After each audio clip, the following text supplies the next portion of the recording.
This is the story of how an abundance of riches became a curse, how prosperity planted the seeds of economic crisis, and how Japan's silver boom ultimately contributed to centuries of struggle. It is a tale that begins in 1526, when a merchant named Kamiya Jutei discovered something extraordinary in the remote region of Iwami. The discovery of the Iwami Ginzan silver mine marked a pivotal turning point in Japanese history. Using a revolutionary Korean smelting technique called the Haifukiho method, miners began extracting silver at rates previously unimaginable. The geological conditions were perfect. Mount Senoyama was a volcanic formation created 1.5 million years ago. Its rocks formed from accumulated volcanic ash and lapilli. Hot spring waters had permeated these formations over millennia, creating deposits of silver ore that were both abundant and remarkably easy to extract. The rock formations were soft enough to excavate efficiently, and the ore composition allowed for straightforward smelting using cupellation techniques introduced in the 16th century. Within decades, Japan transformed from a relatively isolated feudal society into one of the world's dominant silver producers. By the early 1600s, the Iwami Ginzan mine alone produced approximately 38 tons of silver annually. Across the entire Japanese archipelago, production reached an astounding 200 tons per year, representing roughly 1/3 of global silver output. To put this in perspective, only the massive Spanish-American mines in Mexico and Bolivia produced more silver during this period.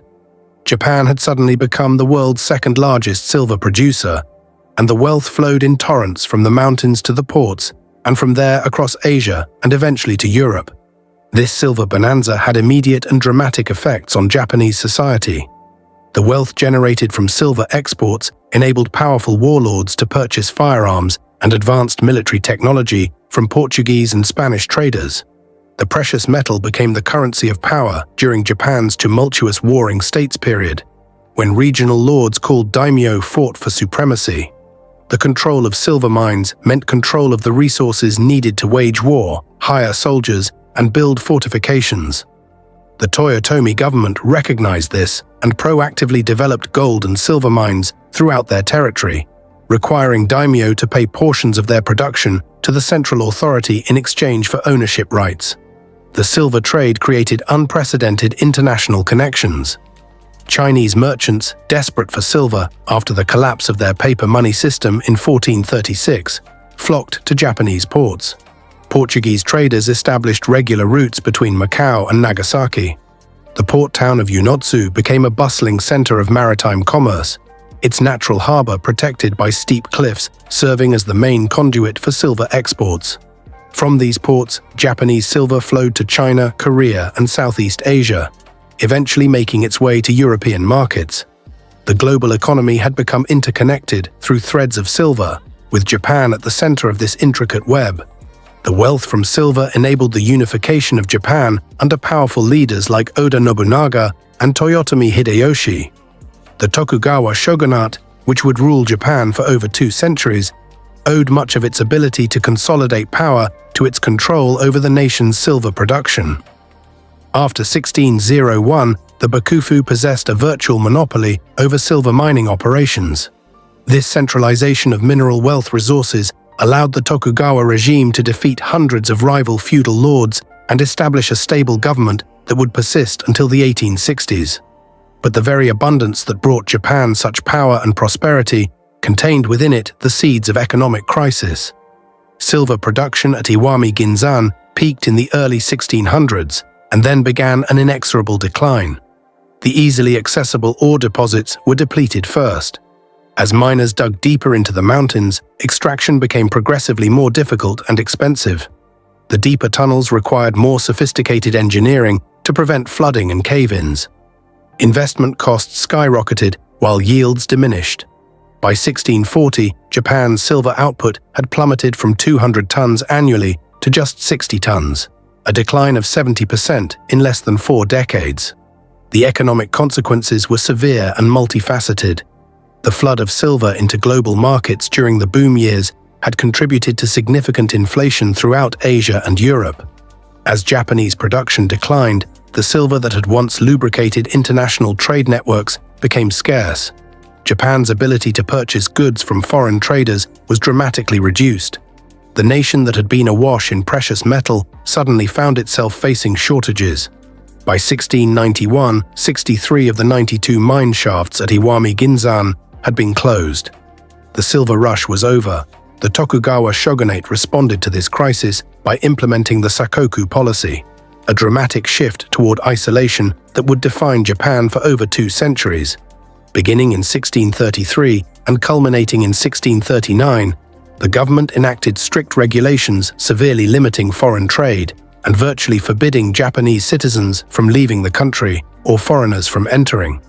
While multiple factors contributed to this policy, including concerns about Christianity and the desire to maintain centralized control, economic considerations were paramount.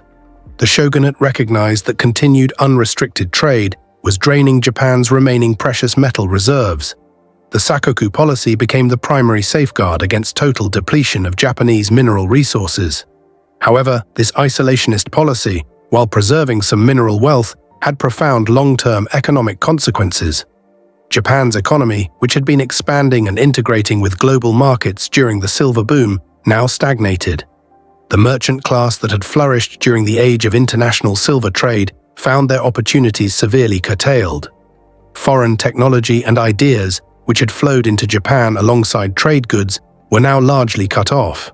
While the Tokugawa period saw some domestic economic development and stability, Japan fell increasingly behind the rapid technological and industrial advances occurring in Europe and America.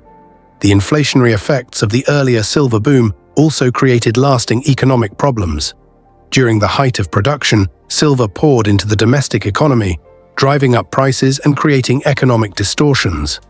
Common people faced rising costs for basic goods, while the benefits of the silver trade accrued primarily to the warrior class and merchants involved in international commerce. The sudden contraction when production collapsed created deflationary pressures and economic hardship. The rigid social and economic structure of Tokugawa Japan, partly shaped by the boom and bust cycle of silver, made it difficult to adapt to these changing conditions. The currency system itself became compromised. The Tokugawa government had established monetary standards based on the availability of precious metals. As silver became scarce, the government repeatedly debased the coinage, reducing the precious metal content while maintaining face values. Between 1601 and 1860, the gold content of koban coins declined steadily, as did the silver purity of chogin and mamitagin coins. This debasement further fueled inflation and eroded trust in the monetary system. The economic mechanisms that had enabled Japan's rise to power during the silver boom had been fundamentally undermined by the resource depletion that followed. When Commodore Matthew Perry arrived with his black ships in 1853, forcing Japan to open to foreign trade, the nation was economically vulnerable in ways that traced directly back to the silver crisis. Japan lacked the industrial capacity that European nations and America had developed. The treaties imposed on Japan were widely viewed as unequal, forced upon the nation through gunboat diplomacy. Japanese intellectuals recognized their weakness stemmed partly from the long period of isolation that had followed the depletion of their silver resources. The Meiji Restoration of 1868 represented Japan's desperate attempt to catch up with the industrialized West. The new government recognized that mineral resources alone could not sustain a modern economy. They embarked on an aggressive program of industrialization, modernization, and military expansion. Ironically, Japan's post-Meiji success required moving away from resource extraction toward manufacturing and technology, the very development path that the long isolation following the silver bust had prevented. The story of Japan's silver economy offers profound lessons about resource dependence and economic sustainability. The nation's spectacular rise as a silver power in the 16th century created a false sense of permanent prosperity. When the easily accessible silver was exhausted, the economy faced a crisis for which it was unprepared. The isolation policy implemented in response protected remaining resources, but at the cost of technological and economic development. Japan essentially traded short-term resource preservation for long-term economic growth. The experience demonstrates how natural resource abundance can create structural economic weaknesses. Japan's economy became oriented around silver production and export, with other sectors receiving less development and investment. When the silver boom ended, the economy lacked the diversity and resilience to adapt smoothly. The wealth generated during the boom years had not been adequately invested in sustainable economic development or technological advancement. Instead, much of it had gone toward military expenditures and the consolidation of political power. Furthermore, the Japanese silver story illustrates the complex relationship between natural resources and economic power on the global stage. During its peak production years, Japan wielded significant influence in international trade networks. Silver gave Japanese leaders access to foreign goods, technologies, and diplomatic relationships. When that silver dried up, Japan's international position weakened dramatically, contributing to its eventual forced opening by Western powers. The nation that had once been a central player in global commerce found itself on the periphery, struggling to maintain sovereignty. The irony is that silver, the very substance that had enabled Japan's earlier success and unification, became a limitation and ultimately a contributor to centuries of relative economic isolation and stagnation. The abundance that seemed like a permanent advantage proved temporary, while the economic structures and dependencies it created persisted long after the mines fell silent. The gleaming metal extracted from Mount Senoyama had built an empire, but left that empire vulnerable when the veins ran dry.